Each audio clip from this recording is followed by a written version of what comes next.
Welcome to frankly speaking. నమస్కారం అండి మురళీమోహన్ గారు. ఫస్ట్ టైం ఈ షోలో మీతో స్టార్ట్ చేయడం I'm very very very happy. సెంటిమెంట్గా మీతోటే అనుకున్నాం. ఫస్ట్ మీరు ఈ స్టూడియోకి వచ్చి బిగ్ టీవీకి రావటం వెరీ వెరీ బాగుంది. హ్యాపీ. స్టూడియో కూడా చాలా చాలా బాగుంది. అద్భుతంగా. ఎక్సలెంట్గా ఉంది. Thank you sir, thank you sir. నటుడిగా, నిర్మాతగా, వ్యాపారవేత్తగా, రాజకీయ నాయకుడిగా, సో ఇన్ని రంగాల్లో దాదాపు అంటే నటుడిగా 50 years, వ్యాపారవేత్తగా 60 ఏళ్ళు, అలాగే రాజకీయ నాయకుడు 40 ఏళ్ళు. ఈ 40 years మీ ఎక్స్పీరియన్స్ గురించి. అంటే బిగినింగ్ నుంచి నేను ఒక బిజినెస్ మ్యాన్ అవ్వాలనే కోరుకున్నాను తప్ప సినిమా యాక్టర్ అవ్వాలని కానీ రాజకీయ నాయకుడిగా వెళ్ళాలని కానీ అది లేదు అసలు. అందుకని విజయవాడలో first time Kisan engineering company అని ఒక కంపెనీలో వర్కింగ్ పార్ట్నర్గా జాయిన్ అయ్యాను. నెలకు 100 రూపాయలు జీతం. ఆ రోజుల్లో 100 అంటే తక్కువేం కాదు. ఓకే, 15 పైసలు లాభాల్లో వాటా. దాంట్లో వర్కింగ్ పార్ట్నర్గా చేరి ఆ కంపెనీలోనే మళ్ళీ నా షేర్ అది పెంచుకొని 50% షేర్ హోల్డర్ని అయ్యి బిజినెస్ బ్రహ్మాండంగా జరుగుతున్న టైంలో సినిమా ఆఫర్ వచ్చింది. వెళ్ళాలా వద్దా. సైనా మా మిస్సెస్ కూడా ఒకసారి అడిగారు, నువ్వు కూడా ఏంటి మరి ఇట్లాంటి అవకాశం వచ్చింది, మరి ఏంటి వెళ్ళనా వద్దా అని. ఏమంటే మీరు ట్రై చేసింది కాదు, అది మీ ఇంటికి వచ్చింది, మీ తలుపు కొట్టి తట్టింది. ట్రై చేయండి, ఒకసారి ట్రై చేసి చూసి రండి. బాగుంటే ఉంటారు, బాగపోతే వచ్చేస్తారు. తర్వాత షూటింగ్ అయిన తర్వాత మాత్రం ఇమీడియట్గా వచ్చేయాలి, మీరు అక్కడ ఉండకూడదు. ఏ కంపెనీ దగ్గరికి వెళ్ళి ఆల్బమ్ తీసుకెళ్ళి చూపించి, ఇదిగోనండి నేను పలానా సినిమాలో హీరోగా వేసాను, మీ సినిమాలో నాకు ఇది ఇవ్వండి వాయిస్ అని చెప్పి ఎవరిని అడగకూడదు. ఇదే కండిషన్ పెట్టింది. ఓకే, అది ఈ రోజుకి ఆ కండిషన్ పాటిస్తారు. కాలేజీ అవగానే ఇమీడియట్గా బిజినెస్లోకి రావడం ఏంటి? అంటే కాలేజీకి వెళ్ళగానే ఇంటర్మీడియట్ 2 సార్లు ఫెయిల్ అయ్యా. ఇక అర్థమైపోయింది నాకు, ఇది మన దారి వేరుగా ఉంది, ఇది మనకు కాదులే ఏదని చెప్పి బిజినెస్ చూద్దాం అనుకుంటే, అప్పటికి బిజినెస్ చేద్దామంటే మా ఫాదర్ ఫారెస్ట్ కాంట్రాక్ట్స్గా చేశారు, చాలా కాలం చేశారు ఆదిలాబాద్ డిస్ట్రిక్ట్లో. నాకు వీళ్ళు సెలవులు వచ్చినప్పుడు కూడా అక్కడికి వెళ్ళిపోతూ ఉండేవాడిని, ఆయనతో పాటు చేసేవాడిని. ఆ ఇంట్రెస్ట్తో చేద్దామని అనుకుంటే తర్వాత ఆయన కొంచెం పొలిటికల్గా మొట్టమొదటి నుంచి ఆయన స్వాతంత్ర సమరయోధుడు, కాంగ్రెస్ పార్టీ అంటే ప్రాణం అనమాట ఆయనకి. ఆయన ఆ పాలిటిక్స్లో తిరగటం మూలంగా కానీ, లేకపోతే ఇంట్లో 2 ఆడపిల్లలకి పెళ్ళిళ్ళు చేయటం మూలంగా కానీ, బిజినెస్ చేద్దామంటే రూపాయి లేదు, ఉద్యోగం చేద్దామంటే డిగ్రీ లేదు. ఏం చేయాలనుకున్న టైంలో ఒక ఆఫర్ వచ్చిందనమాట. ఓకే, మా చిన్నాన్నగారే ఇచ్చింది ఆఫర్. అది మాణిక్యాలరావు గారు అని, జేఎం రావు గారు అంటారు. ఆయన పిలిచి ఇట్లా విజయవాడలో బ్రాంచ్ పెడుతున్నాము, నువ్వు వర్క్ చేస్తావా వర్కింగ్ పార్ట్నర్గా అన్నారు. చేస్తానండి అన్న. ఇది శాలరీ, ఇది ప్రాఫిట్స్లో వాటా ఇంత అని. ఓకే అండి అంటే దేనికైనా ఒకటే అనే స్టేజ్లో ఉన్నాను నేను. ఎందుకంటే నాకు వేరే ఆప్షన్ లేదు. అవును. తర్వాత అనుకోకుండా సినిమా వచ్చేటప్పటికి సరే ఒక ట్రైల్ వేద్దాం అనే ఉద్దేశంతో వెళ్ళాను తప్ప ఇది కాదు. ఓకే, అప్పటికే నాటకాల మీద ఇంట్రెస్ట్తో నాటకాలు వేసేవాడు. విజయవాడలో ఉండగా నాటకాలు అవి కూడా వేస్తూ ఉండేవి. మీరు కృష్ణ గారు కూడా కలిసి చాలా నాటకాల్లో కృష్ణ గారు నేను కలిసి నాటకాల్లో వేయలేదు కానీ అంటే మేము ఏలూరు కాలేజీ చదివే రోజులు అసలు ఆయన స్టేజ్లో మీద వేయలేదు, మేము వేయలేదు. స్టేజ్ అసలు ఇంట్రెస్ట్ కూడా ఉండేది కాదు మాకు ఆ నాటకాలు వేయాలి. తర్వాతే కృష్ణ గారు చూడటానికి చాలా అందంగా ఉండేవాడు, మంచి తెల్లటి రంగు జాంపట్లాగా ఉండేవాడు, మంచి గిరదాల చుట్టూ చాలా బాగుండేవాడు. ఆయనకి ఒక రోజున డైరెక్టర్ తిలక్ గారు స్టూడియోకి వచ్చారు, కాలేజీకి వచ్చారు ఏదో ఫంక్షన్కి. అప్పుడు చూశాడు ఈయన్ని, కృష్ణ గారు పిలిచాడు, సినిమాలో వేస్తావా అన్నాడు. వేస్తానండి అన్నాడు. నేను ఇప్పుడు సినిమా నేను చెప్తాను నీకు, చెప్పినప్పుడు వద్దు కానీ అన్నాడు. ఈయన అయిపోయింది, డిగ్రీ వచ్చేసింది, అయిపోయింది, ఇంకా అక్కడి నుంచి పిలుపు రాలేదు, ఏమన్నా సరిగా మనం అటే మన సూపు అని అనుకోండి. అతనికి చాలా యాక్టర్ వాళ్ళైన కోరిక బాగా ఉండేది కానీ ఎక్కడైతే సక్సెస్ కాలేదు. వెళ్ళిన తర్వాత ఈ 2 సినిమాల్లో పదాన్ని ముందుకొని ఇంకోటి ఏదో సినిమాలో 2 చిన్న క్యారెక్టర్లు వేశాడు. వెనక్కి వెళ్ళిపోయి ప్యారేజ్ చేసుకున్న తర్వాత ఆదిల్ సుబ్బారావు గారు అడ్వర్టైజ్మెంట్ చేసి దాంట్లో సెలెక్ట్ అయ్యాడు. అప్పటికి అది కంటిన్యూ అయింది. 2 సినిమాలు అయిన తర్వాత గూఢచారి 116 వచ్చింది ఆయనకి. అదే బిగ్ బ్రేక్ అనమాట ఆయన కెరీర్లో.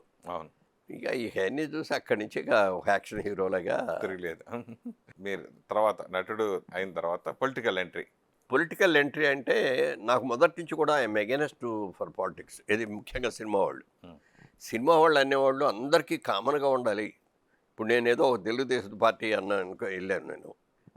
ఆ పార్టీ వెళ్తే నా పార్టీలో ఉన్న వాళ్ళే చూస్తారు, మిగిలిన వాళ్ళు చూడరు కదా. వీడు మన అపోజిషన్ పార్టీ ఓటర్ ఆడి సినిమా మనం చూసేది ఏంటన్నారు. అలా అంటా దాని మూలంగా మన నమ్మి పెట్టిన ప్రొడ్యూసర్ ఎంత నష్టపోతాడు. అవును అవును అందుకని ఎవరు కూడా సినిమా ఆర్టిస్టులు ఏ పార్టీకి సంబంధించిన వాళ్ళగా కావాలి, ఉండకూడదు. ఉమ్, అసలు ఈ పాలిటిక్స్లో కూడా ఎందుకు ఎంటాల్సి వచ్చిందంటే, రామారావు గారు రాజకీయాల్లోకి వచ్చారు. ఎందుకు వచ్చారు? అందరూ తెలుగువాడంటే చాలా హీనంగా చూస్తున్నారు. అవును ఆయనకి మనకు తెలుగు వాళ్ళకి ఒక గౌరవం లేదు, గుర్తింపు లేదు. అవును మేము ఆంధ్రప్రదేశ్ నుంచి వచ్చామండి అంటే అది ఎక్కడ ఉంది అనేవారు. తమిళ వాళ్ళుగా మీరందరూ తమిళియన్సా అనేవారు, అవును మద్రాసీలా అవును అనేవారు. అవును ఉమ్, అంతే తప్ప తెలుగు వాళ్ళు, తెలుగు భాష ఉంది, తెలుగు రాష్ట్రం ఉంది, తెలుగులో మంచి నాయకులు ఉన్నారు, స్వాతంత్ర సమరయోధులు ఉన్నారు, అల్లూరు సీతారామరాజు లాంటి వాళ్ళు ఉన్నారు అనేది ఎవరికీ కూడా తెలియదు. అవును మేము సినిమా షూటింగ్లు అప్పుడు కూడా షూటింగ్లకి కాశ్మీర్ ఇటు వెళ్ళినప్పుడు ఇట్లా మేము ఎక్కడి నుంచి వచ్చారు మీరు, ఏ సినిమా అని అడిగేవారు. అయితే మేము ఆంధ్రప్రదేశ్ నుంచి వచ్చామండి, తెలుగు సినిమా అండి అండి. మళ్ళీ వాళ్ళకి కూడా అర్థమయ్యేది కాదు, ఆంధ్రప్రదేశ్ అది ఎక్కడ ఉంది అనేవారు. అంత ఇదిగా ఉండేది.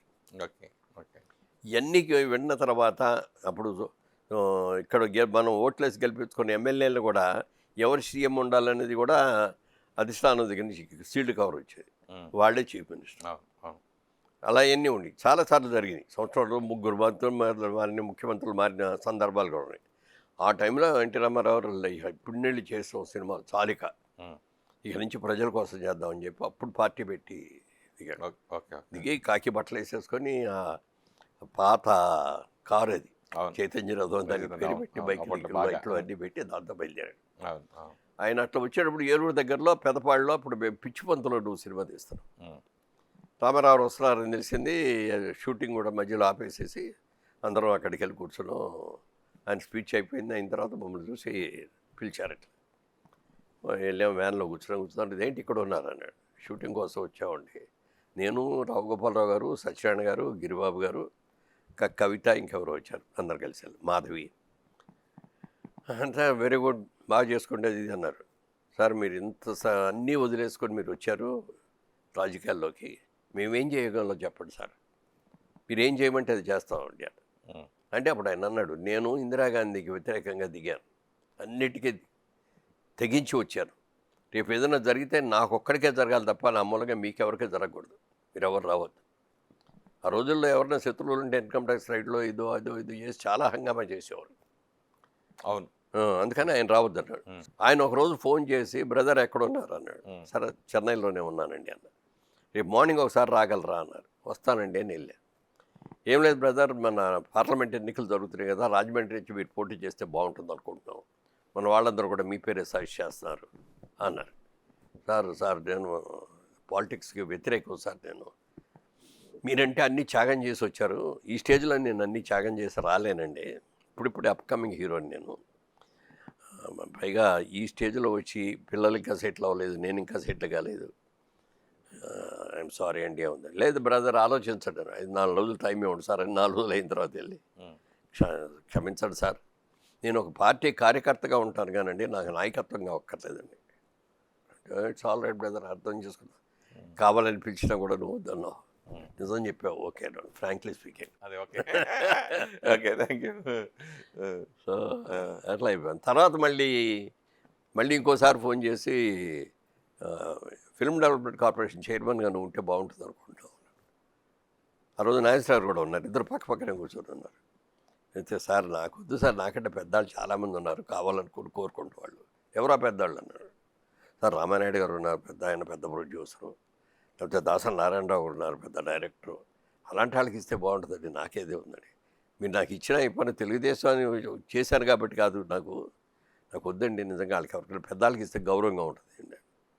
ఏమి వాళ్ళందరూ ఏం చేస్తారు, ఉమ్, రేపు పొద్దున ఏదైనా కోపం వస్తే దీనికి జయ్యం అని చెప్పి రిజైన్ చేసి వెళ్తారు, ఇవన్నీ మాకు అనవసరం, మీకు ఇస్తున్నా, మీరు ఎవరికి ఇచ్చుకుంటారో మీ ఇష్టం అన్నాడు. నేను వెళ్ళి ఎవరికి నేను ఇస్తాను, మీరు ఇవ్వాలి కానీ నేనే ఇస్తానండి అన్న. అవును అవును సార్ నాగేశ్వరరావు గారి పక్క నుండి ఫిల్మ్ ఇండస్ట్రీ మెడ్రాస్ నుంచి ఇక్కడికి వచ్చే టైం ఇది. అవును ఈ టైంలో నీలాంటి వాళ్ళు ఉంటే అందరితో కలిసి బాగుంటారు కాబట్టి అందరూ కూడా యాక్సెప్ట్ చేస్తారు, అంటే ఓకే అండి అని అప్పుడు దాంట్లో దిగటం. అవును. అప్పుడు ఇక్కడ డాన్సర్లు కొడుతుంటే ఒక దాసరి గారి ఆధ్వర్యంలో ఒక ఇన్స్టిట్యూట్ కూడా పెట్టారు. అప్పుడు తర్వాత వాళ్ళతో చాలా ప్రాబ్లం ఇక్కడ ఏ ప్రాబ్లమ్స్ ఉన్నాయి అన్ని మీరు రెక్టిఫై చేశారు. అప్పుడు బాగా గుర్తుంది నాకు. అవును అలాగే international festivals, children film festivals, అవును అవును ఇవన్నీ కూడా చాలా గ్రాండ్గా చేసాం. పబ్లిక్ గార్డెన్స్ లో వైభవంగా చేశారు. అవును. మీ ఆధ్వర్యంలో జరిగింది. ఆయన అన్నారు రామారావు, బ్రదర్ మనం ఫస్ట్ టైం మనకు వచ్చింది ఇంటర్నేషనల్ ఫిల్మ్ ఫెస్టివల్, ఇక్కడ చేస్తున్నాం. దాని గురించి మన ఊరు గురించి, మన రాష్ట్రం గురించి, మన తెలుగు వాళ్ళ గురించి ప్రపంచానికి తెలియాలి. ఎంత గ్రాండ్గా చేస్తారో చేయండి, ఎంత అయినా సరే డబ్బులు ఖర్చు అయినా బాగా గ్రాండ్ చేసాం. విపరీతంగా వచ్చిన వాళ్ళందరూ కూడా ఎన్నో ఫెస్టివల్స్ వెళ్ళాయి, కానీ ఇంత హ్యాపీగా ఏ ఫెస్టివల్కి వెళ్ళలేదని వచ్చిన ఇతర దేశాల వాళ్ళు, ఇతర భాషల వాళ్ళు కూడా చెప్పారు అన్నమాట. ఆ తర్వాత రాజకీయాలకు ఎందుకు రావాల్సి వచ్చింది? ఇక ఆ తర్వాత ఇక ఆయనతో అయిపోయింది. తర్వాత చంద్రబాబు నాయుడు గారు రావటం, ఆయన వచ్చి సీఎం అవటం, ఇవన్నీ కూడా జరిగినాయి. మళ్ళీ ఒకరోజు ఫోన్ చేశారు, ఎక్కడ ఉన్నావు అన్నారు. ఇంటి దగ్గరే ఉన్నానండి. చంద్రబాబు నాయుడు గారు ఒకసారి మా ఇంటికి వస్తావా అన్నారు. వెళ్తే అప్పుడు రామారావు గారు మీకు సీట్ ఇస్తే వద్దన్నారు, మీరు అప్పుడు ఇంకా సెటిల్ అవ్వలేదు లైఫ్లో, పిల్లలు పెళ్ళిళ్ళు కాలేదు అన్నావు. సెటిల్ అయ్యారు, పిల్లలు పెళ్ళిళ్ళు కూడా అయినాయి, ఇదివరకులాగా బిజీగా సినిమాల్లో కూడా చేయట్లేదు కదా, మీరు పాలిటిక్స్ రండి మళ్ళీ అన్నాడు. సార్ ఐఎమ్ సారీ అండి, ఏం అనుకోవద్దు, నాకు నేను ఒక విధంగా చెప్పాలంటే రాజకీయాల్లోకి రావడానికి ఎగెనిస్ట్ అండి. ఒక వర్గానికి చెందిన వ్యక్తిగా ఉండాలని అనుకోవట్లేదండి. పైగా ఇప్పుడు అంతా కూడా ఇప్పుడు మరీ ఘోరం ఉందనుకుంటా, అప్పుడంత లేదు. అందరూ కూడా స్వార్థపరులను బిజినెస్ లాగా చేసి ఎంత సంపాదిద్దాం, ఎంత ఖర్చు పెడదాం, ఎంత సంపాదిద్దాం అనే ఆలోచన ఎక్కువ ఉందండి. నేను అలా చేయలేనండి అన్న. అంటే అందరూ మీరాలకి అనుకుని స్వార్థపరులు వాళ్ళే ఉంటే, కొంతమంది అన్నా మీరు ఉంటే కదా మేము వాళ్ళని బ్యాలెన్స్ చేసుకుంటే వెళ్ళి చేయగలిగేది. మీలాంటి వాళ్ళు రాకపోతే ఎట్లా అన్నారు. క్షమించండి సార్ అని చెప్పి వెళ్ళిపోయాను. అప్పుడు కోడేశ్వర ప్రసాద్ గారు నిన్ను, ఆయన నాకు బాగా మంచి ఫ్రెండ్ కోడేశ్వర ప్రసాద్, అంతా కిట్టి పార్టీలో మెంబర్లు, సరదాగా బాగుంటాం. ఆయన నిన్న ఒక కంపాటి రామ్మోహన్ ఇంటికి పంపించి, మీరు ఏం చేస్తారో తెలియదు మనకు, అక్కడ ఆయనే కావాలి క్యాండిడేట్, రాజమండ్రి అని చెప్పి పంపించారు. వాళ్ళు వచ్చి చెప్తాంటే అదేంటి సార్ నాకు వద్దని చెప్పి ఆయనకే వద్దని చెప్తే మళ్ళీ మీరు వచ్చారండి. 5 hours అండి నన్ను కన్విన్స్ చేశారు. 5 hours. ఓకే. చివరికి ఎక్కడో ఒక మూమెంట్లో సరేనండి కానివ్వండి అలా ఇల్లే. కానీ నాకు ఇష్టం ఉండి ఇది కాదు. నాకు నిజంగా చెప్పాలంటే తెలియదు కూడా ఎలక్షన్ అంటే ఏంటో తెలియదు. ఎలక్షన్ ప్రచారానికి వెళ్ళేవాడిని, కానీ ఎలక్షన్ ఎలా కండక్ట్ చేయాలి, బూత్లు ఎలా కండక్ట్ చేయాలి, ఓట్లు వేసేవాళ్ళని ఎలా తీసుకురావాలి, ఇవన్నీ తెలియదు అసలు. ఏమీ తెలియకుండా వెళ్ళి దిగాను. అయినా కూడా 7 కాన్స్టిట్యున్సీలో 6 గెలిచాను. ఒక్క అనపర్తి కాన్స్టిట్యున్సీలో ఇక్కడ వచ్చిన 40,000 మెజార్టీ కూడా పోయి అక్కడ 42,000 తేడాతో ఓడిపోయాను. అక్కడ ఒక ఆల్రెడీ టీవీలోనేమో గెలిచినట్టు వచ్చేస్తుంది, ఫైనల్ రిజల్ట్లోకి వచ్చినప్పటికేమో సరే మనం ప్రజా నిర్ణయాన్ని గౌరవించాలని చెప్పి కామ్గా తిరిగి వెళ్ళిపోతా అంటే అప్పుడు ప్రెస్ వాళ్ళందరూ వచ్చేసారు. స్కూటర్లో వేసేసుకుని కారుకి ఎదురుకుండా వచ్చాయి. మీరు అనుకురండి సార్, రీకౌంట్ అవ్వండి, మీరు ఒకటి పాటు పెట్టండి అంటే మొదలెట్టారు. సరే వెళ్ళి అక్కడికి వెళ్ళి అడిగితే ఆఫీసర్ని, ఆల్రెడీ మీ ఎలక్షన్ ఏజెంట్లు ఉంటారు కదా, వాళ్ళందరూ ఇక్కడే ఉండి చూస్తారు కదా, వాళ్ళందరూ సంతకాలు కూడా పెట్టి వెళ్ళిపోయారు. పెట్టిన తర్వాత మళ్ళీ రీకౌంట్ అనేది ఉండదు, మీరు కోర్టులో కేసు వేయండి అన్నారు. ఎందుకయ్యా కేసులు తేల్తాయా పెడతాయా, ఆ కోర్టులు చుట్టూ తిరిగి ఒక్కోసారి 5 ఏళ్ళు పూర్తి అయ్యాక కూడా రావు, వద్దు అని చెప్పి అది కూడా లేకుండా చేసుకొని 5 ఏళ్ళు కష్టపడి పనిచేసాం. నా సొంత డబ్బులు ఖర్చు పెట్టి హెల్త్ క్యాంపులు పెట్టిన, స్కూల్స్ రిపేర్లు చేయించాల్సి అన్నీ కూడా. మళ్ళీ అదే కాన్స్టిట్యున్సీలో 170,000 మెజార్టీతో గెలిచారు. Highest majority in Telugu Desam. అవును. సో మీరు ఇప్పుడు ప్రత్యక్ష రాజకీయాల్లో లేకపోయినా ఇప్పుడు ప్రజెంట్ రాజకీయాల గురించి మీరు గమనిస్తూనే ఉన్నారు, ఏం చెప్తారు, ఎలా ఉంది సిచ్యువేషన్? అంటే రాజకీయాలలోంచి విరమించిన తర్వాత రాజకీయాల గురించి మాట్లాడటం కూడా మానేశాను. కానీ మీరు ఫ్రాంక్లీ స్పీకింగ్ అంటున్నారు కాబట్టి నిజమే. ఈ 5 సంవత్సరాల్లో రాష్ట్రం ఎంత వెనకబడిపోయిందో అందరికీ అర్థమవుతుంది. చంద్రబాబు నాయుడు గారిలో ఉన్న గొప్ప లక్షణం ఏంటంటే ఆయన ప్రజెంట్ చూడటమే కాదు, ఫ్యూచర్ని ఎక్కువ చూస్తారు. ఆయన డిఫరెంట్ కంట్రీస్కి వెళ్ళినప్పుడు ఈ కంట్రీ వీళ్ళకి స్వతంత్రం వచ్చి ఎంతకాలం అయింది, వీళ్ళు బిగినించి ఎలా ఉన్నారు, ఇంత చిన్న సింగపూర్ లాంటిది చిన్న దేశం ఎంత బాగా డెవలప్ అయింది, ఎడార్ లాంటి దుబాయ్ ఎలా డెవలప్ అయింది, లేకపోతే న్యూయార్క్లో ఎంత బాగా చేస్తున్నారు, ఇట్లా ఇవన్నీ కూడా తెప్పించి ఆ మెటీరియల్ అని చదివి అవన్నీ ఉపయోగించేవాడు ఆయన. తర్వాత ఆయన ముఖ్య ఉద్దేశాల్లో అభివృద్ధి సంక్షేమం అనేది 2 ఈక్వల్గా జరగాలి.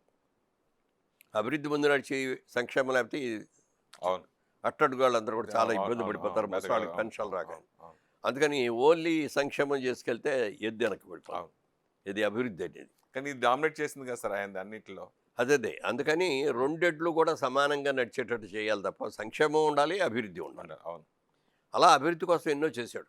ఎన్నో చేయబట్టే కదా ఇవాళ తెలంగాణలో హైదరాబాద్ ఈ స్టేజ్కి వచ్చిందంటే అవును. బికాస్ ఆఫ్ చంద్రబాబు నాయుడు గారు. Yes. ఆ రోజుల్లో రాబోయే రోజుల్లో ఐటీ అనేది వస్తుంది. ఈ ఐటీని అవును. మనం అభివృద్ధి చేసుకుంటే మన పిల్లలందరికీ మంచి ఉద్యోగాలు వస్తాయి, అవును. దేశ విదేశాల్లోకి వెళ్ళి చేయొచ్చు అని చెప్పి ఉమ్. ఐటీ కంపెనీకి ఆయనే స్వయంగా వెళ్ళాడు. ఆయన సెక్రటరీ ఉండేవారు, ఇద్దరు కలిసి వెళ్ళారు.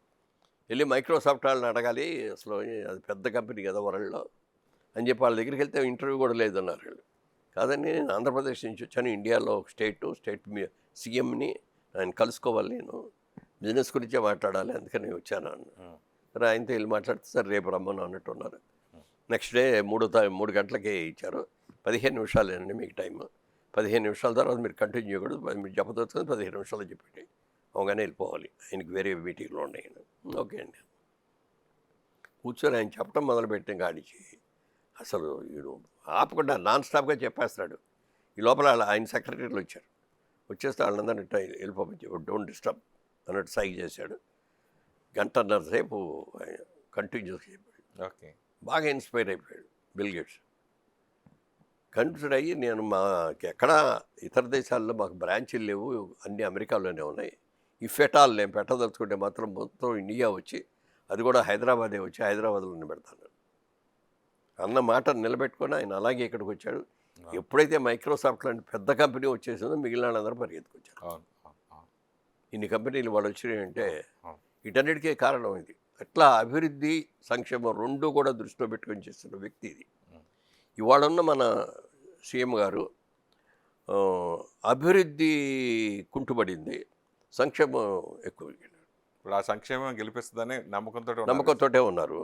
కానీ ఎప్పుడైనా సరే నా ఉద్దేశంలో చెప్తున్నానండి, ఎవరికైనా వాళ్ళ కాళ్ళ మీద వాళ్ళని నిలబడి సంపాదించుకునేది నేర్పాలి తప్పండి. ఎప్పుడు జీవితాంతం బిచ్చగాళ్ళగా పెట్టండి బాబు, నెల నెల మీరు ఇచ్చే కానీ మాకు గడవదనే బిచ్చగాడగా ఉండకూడదు, ఎవరు కూడా మన ఆత్మగౌరవం దెబ్బతినకూడదు. సో అందుకని నేను చెప్పేది ఏంటంటే, ఒక్క సంక్షేమమైన దృష్టిలో పెట్టుకొని వాళ్ళు ఓటేస్తారని అనుకుంటే ఇట్లా రాష్ట్ర ముఖ్యమంత్రి గారు అన్నప్పుడు ఒక ఇంట్లో ఫ్యామిలీలో తండ్రి ఎలాంటాడో తండ్రిని బట్టి, తండ్రి తీసుకునే నిర్ణయాలను బట్టి కుటుంబం అభివృద్ధి చెందుతుంది. ఇప్పుడు ఈసారైనా మీరు ప్రచారకర్తగా టీడీపీకి చంద్రబాబు నాయుడు పిలవటం కానీ, మీరు మాట్లాడటం కానీ, ఇదివరకు ప్రచారం సంబంధించి కొంచెం చేసినట్టుగా అట్లా మీ సపోర్ట్ ఉండాలని చెప్పడం కానీ, ఇట్లా ఈ ఎలక్షన్స్ కూడా ఏమైనా డిస్కషన్ లాంటిది ఏమైనా జరిగిందండి? ఆయన మొన్న కూడా మురళీమోహన్ గారు మీరు చాలా స్లిమ్గా బాగున్నారు కదా ఇప్పుడు కూడా, మీరు రండి వచ్చేయండి మళ్ళీ వద్దు అంటే మళ్ళీ ఎమ్మెల్యేగా ఎంపీకి పోటీ చేయమన్నా? పోటీ చేయమని. ఓ ఈసారి కూడా ఓకే. ఇప్పుడు 84 ఏళ్ళు వచ్చేసినాయండి, ఇంకా ఇప్పుడు ఏంటండి ఓకే ఇక వద్దు. పైగా నాకేమో బ్యాక్ పైన అది వచ్చి సఫర్ అయ్యాను రాజకీయాల్లో రావడం వల్ల, కానీ ఇంకా నేను సఫర్ అవ్వదలుచుకోలేదు. హెల్దీగా ఉండాలి, ప్రశాంతంగా ఉండాలి, మళ్ళీ జనంలో పడిపోయి ఇవన్నీ నా వల్ల కాదండి. సో అడిగారు రామ్ రామ్. లాస్ట్ ఇయర్ ఓ సెన్సేషనల్ అయిపోయింది కదా సార్, అంటే మీరు బ్యాక్ ఉన్నా కానీ ఫైనాన్షియల్గా సపోర్ట్ చేద్దామని 2 కోట్లు అక్కడ దొరకటం, ఆయన పట్టుకోవటం, అది అంతా పార్టీ తెలుగుదేశం పార్టీ పంపించడం అనేది. అలా ఈసారి కూడా మీరు ఫండింగ్ ఏమైనా చేస్తారా, అట్లా సపోర్ట్ ఏమైనా చేస్తారా? ఎందుకంటే ఇప్పుడు నేను నా ట్రస్ట్ నేను రివైవ్ చేసుకోవాలంటే నాకే కావాలి. చాలామంది ప్రతి వాళ్ళు చాలామంది ఫోన్లు చేస్తారు సార్ అని.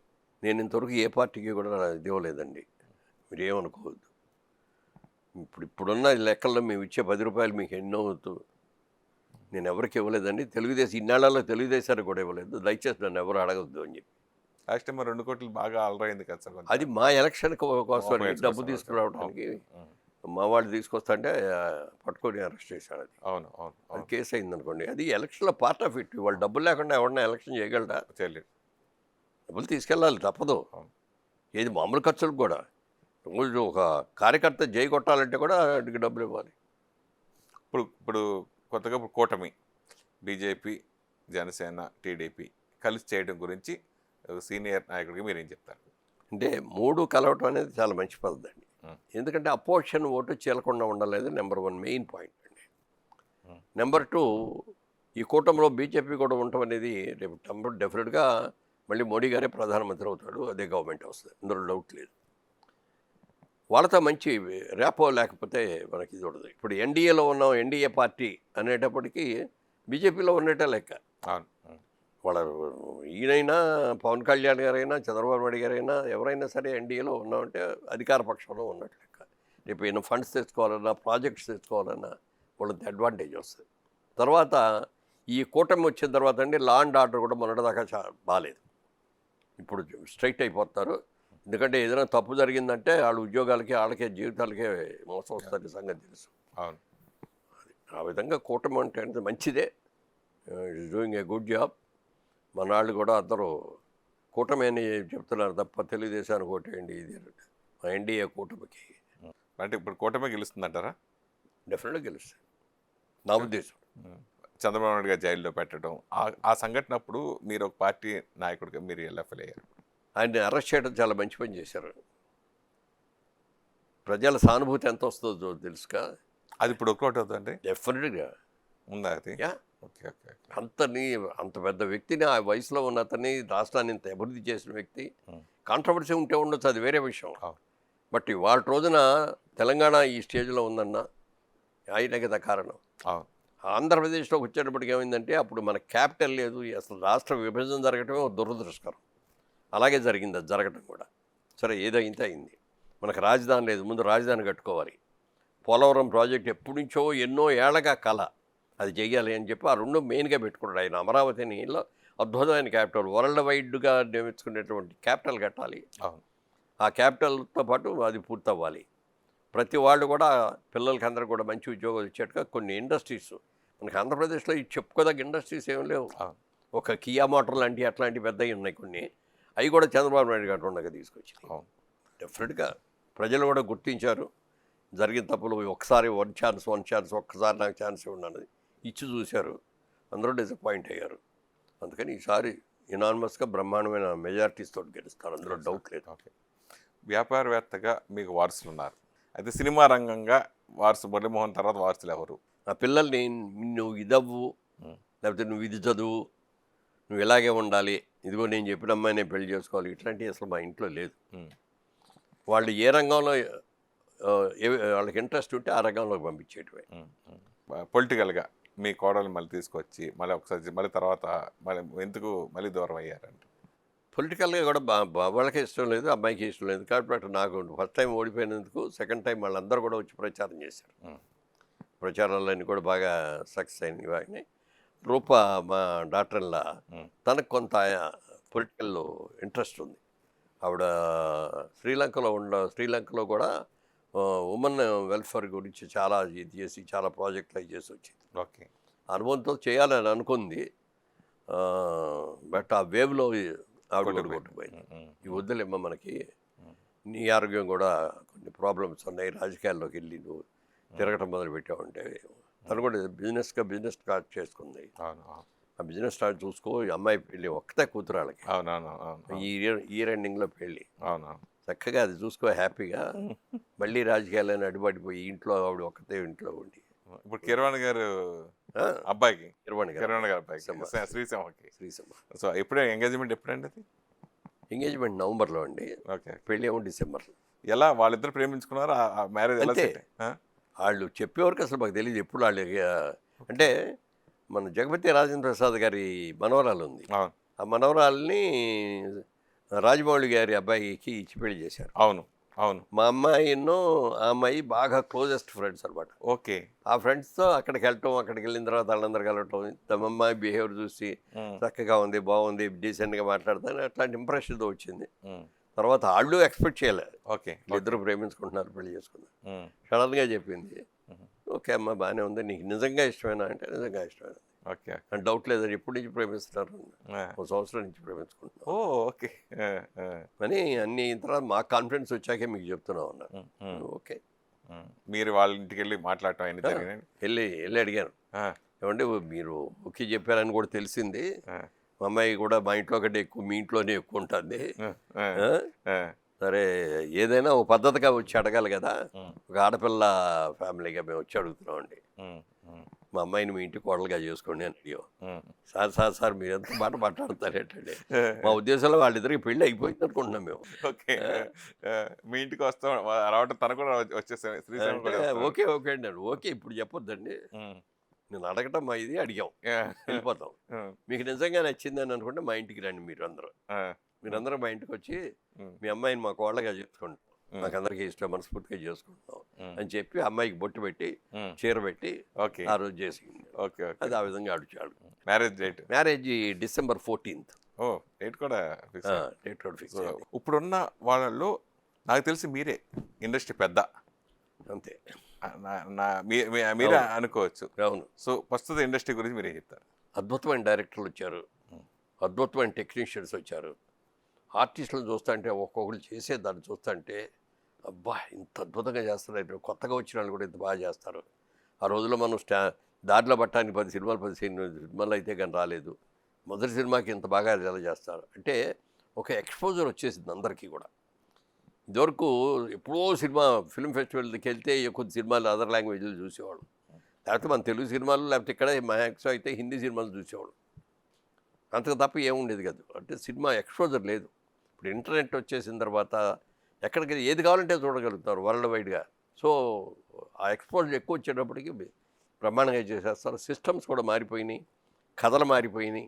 ఇదివరకుట్లాగా కథలు అంటే పౌరాణిక కథలు తీసాం, జానపదాలు తీసాం, చారిత్రాత్మకం చేసాం, సోషల్ సినిమాలు ఎక్కువ చేసాం, అందులో లవ్ స్టోరీస్ ఎక్కువ చేసాం, లేకపోతే ఫ్యామిలీ ఓరియంటెడ్ సినిమాలు వాళ్ళని చేసాం.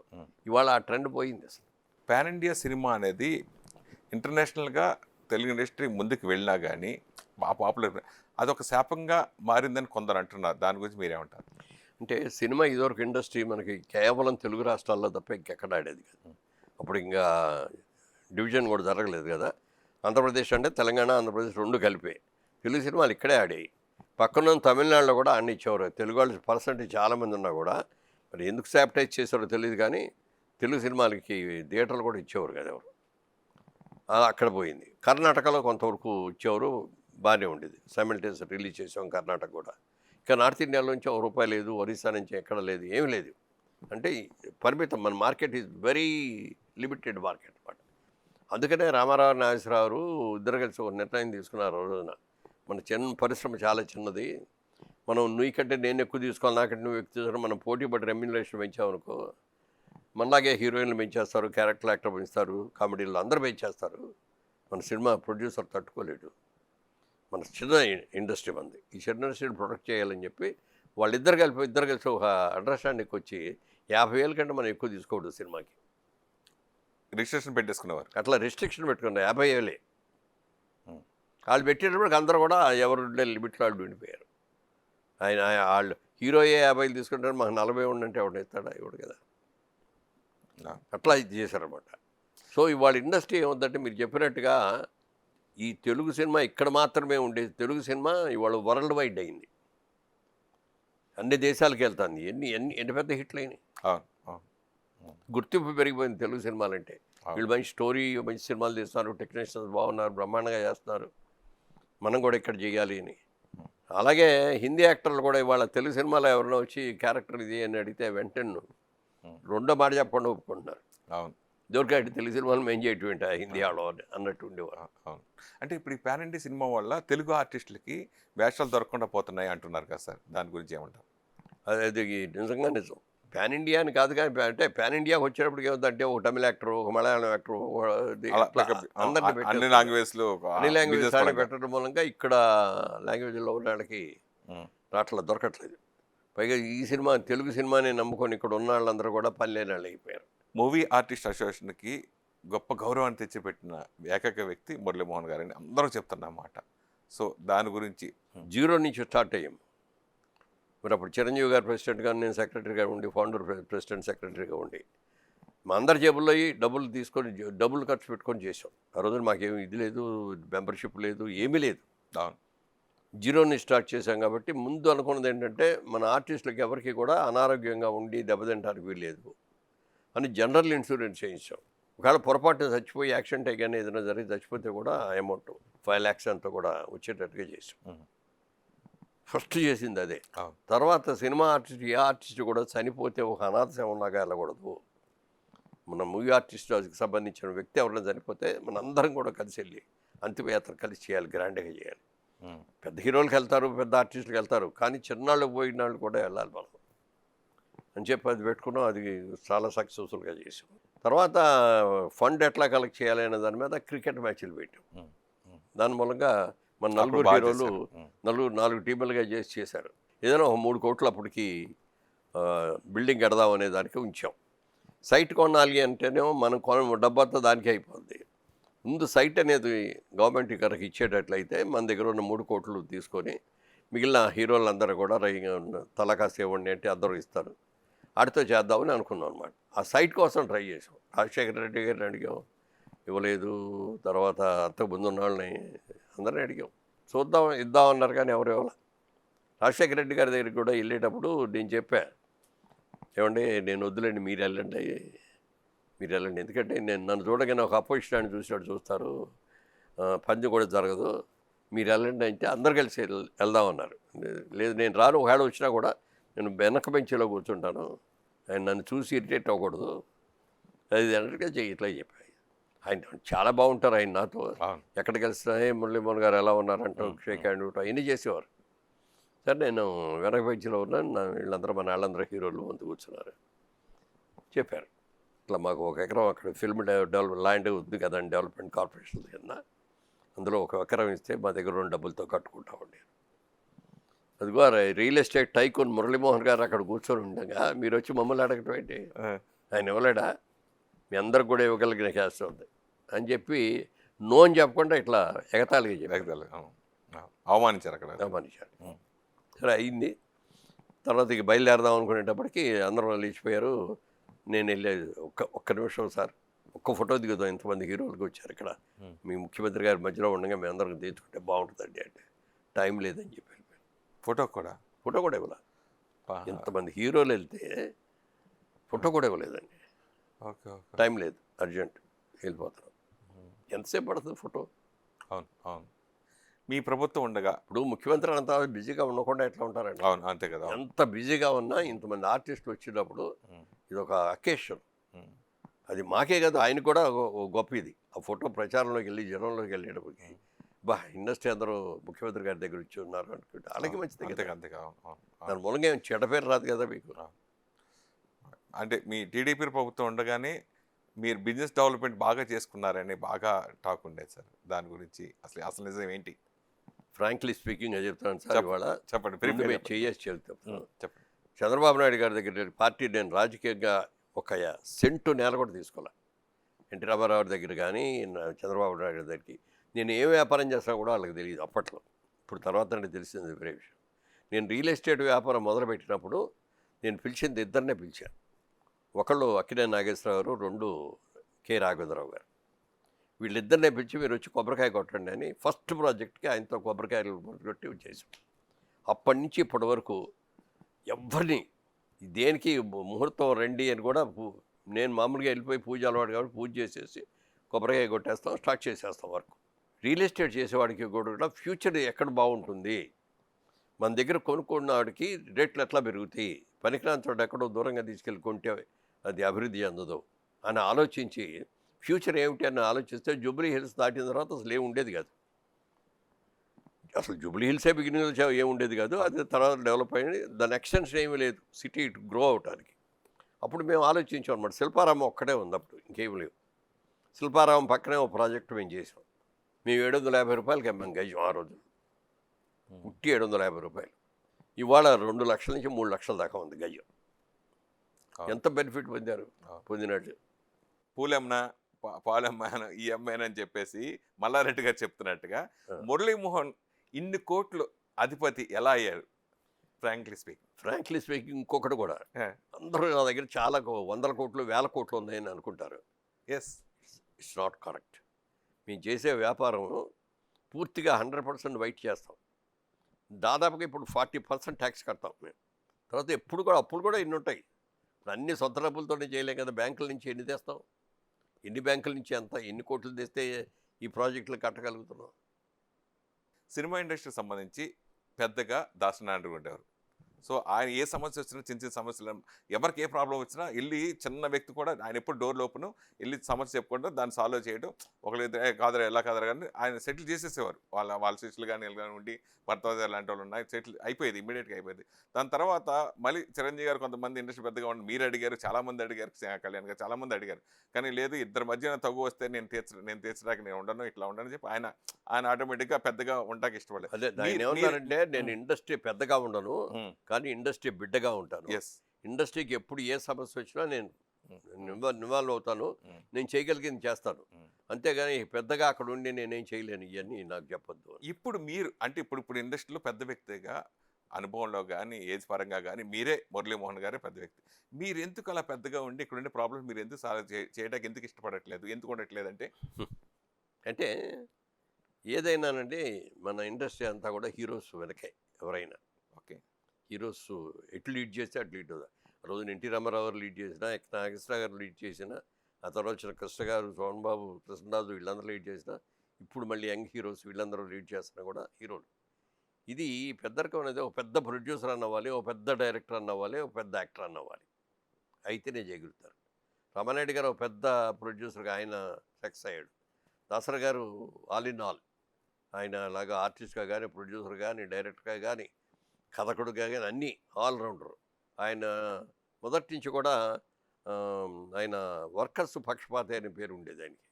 ఇండస్ట్రీ తరఫు నుంచి ఏదన్నా ప్రాబ్లం వచ్చినా ముందు వాళ్ళకి న్యాయం చేయండి అన్న లెవెల్లో చేశారు ఆయన. వాళ్ళు ఆ లెవెల్లో ఉన్నాడు. Mine is not that level. Okay. Yes, నాకు ఆడ మీద నేను నిలబడ్డాను, ఇవాళ గౌరవంగా ఉన్నాను, కానీ అంత స్టేచర్ నాకు లేదు. వాళ్ళ ఇండస్ట్రీస్ని శాసించే అంత స్టేచర్ నాకు లేదు. అందుకని ఒక చిరంజీవి గారు లాంటి వస్తే కరెక్ట్ అని చెప్పి ఆయన దగ్గరికి వెళ్ళి, వారు ఇప్పుడు అలా వదిలేసినట్టుగా అయిపోయింది కదా సార్ ఇప్పుడు. అంతే మరి, తప్పదిక. చాలా కొన్ని ఇట్లాంటి అగేనిస్ట్గా జరుగుతుంది. నటుడిగా 100కి 8 మార్కులు, అలాగే నిర్మాతగా, అలాగే రాజకీయ నాయకుడిగా, వ్యాపారవేత్తగా విడివిడిగా అంటే ఏం చెప్తారు? వ్యాపారవేత్తగా 40% వేసుకుంటాను. బాగా సక్సెస్ఫుల్ కదండి మీరు వ్యాపారవేత్తగా. అదే అన్నా. ఓకే. ఓకే. అందరికీ అంత బయట అనుకోవటం అంత అనుకుంటారు. అవునవును. అందుకని స్లో అండ్ స్టడీ మేము చేసేది. అందరిలాగా 100 ఎకరాలు 1000 ఎకరాలు లేకపోతే అపార్ట్మెంట్స్ వస్తే ఇన్ని వేలు అన్ని వేలు కట్టడం అది ఉండదు మాకు. స్లోగా వెళ్తాం, స్టడీగా వెళ్తాం. నిర్మాతగా 60% మినిమం వేసుకుంటాను నేను. ఎందుకంటే సినిమాల్లో అన్ని మంచి సినిమాలు తీసాం, నా టెస్ట్ తప్ప సినిమాలు చేసాం, ఫ్యామిలీ ఓరియంటెడ్ సినిమాలుగా చేసాం. సక్సెస్ రేట్ సినిమాల్లో 80% ఉంది. నేను నా ఇండివిజువల్గా రాజకీయ నాయకుడిగా ఫెయిల్ అంటే నా లిమిట్స్లో నేను చాలా బాగా చేశాను, అందులో డౌట్ లేదు, నీతిగా నిజాయితీగా. ఇప్పుడు ఎట్లా ఉందంటే జనంలో కూడా నువ్వు ఎంత తింటావో మాకు అనవసరం, మాకు ఎంత పెడతావో పెట్టు అంతే. ఇదివరకటి రోజుల్లో ఏ ఊరి నుంచి అన్న జనం వస్తే, ఏమండి మా ఊరికి మంచినీళ్ళు సరఫరా లేదండి, మాకు వాటర్ ట్యాంక్ అక్కడ సమస్యలు అనేది చెప్పేవారు. ఆ ఊరు సమస్యలు చెప్పారు తప్ప నా సమస్య అంటే ఎవరో ఇది. ఇప్పుడు అయ్యామంట నాకేంటి, దాంట్లో ఎవరికాడ తింటాడు, ఎవరు తినకపోతే కుదరదు, ఏదో పిచ్చాళ్ళు కొంతమంది తినరు, కానీ అది ఎట్లా అనుకుంటారు. ఆ పిచ్చాళ్ళ లెక్క మేము, అనుభవజ్ఞులు అందరూ వాళ్ళు. నటుడిగా ఉంటారా, అంతే 40% వేసుకుంటాను, అంతకంటే ఎక్కువ. అది కూడా ఎందుకంటే మిగిలిన వాళ్ళగా ఓహో అనే యాక్టర్ కాదు నేను, ఒక నార్మల్ కామన్ పర్సన్ నేను. నా హద్దుల్లో నాకు ఉన్నంత వరకు, నాకు చేతనైనంత వరకు బాగా చేసి. ఫ్రాంక్లీ స్పీకింగ్ ఎన్నో విషయాలు కొంచెం ఇక్కడ రాగానే చాలా ఫ్రాంక్లీగా మాట్లాడాలని అనుకున్నాను. Thank you. ఎప్పుడైనా ఫ్రాంక్లీగానే మాట్లాడతాను, ఇంకా ఎక్కువ అది పెట్టుకొని దీన్ని ఇక్కడ కూర్చొని నువ్వు ఫ్రాంక్గా మాట్లాడకుండా ఏదో మాట్లాడితే ఎట్లాగా అని రేపు పొద్దున ఎవరు అనకూడదు. వాళ్ళు అందులో ఇది వచ్చేసిన తర్వాత, అవునండి, సోషల్ మీడియా వచ్చిన తర్వాత అసలు ఎన్ని పెట్టేస్తారు క్యాప్షన్స్. అవునవునా, తమ్లైన్స్. అందుకని వాటికి కూడా దొరకకూడదు. అవునవునవునవును, దూరంగా ఉండాలి. థ్యాంక్ యూ సో మచ్ అండి. Thank you sir.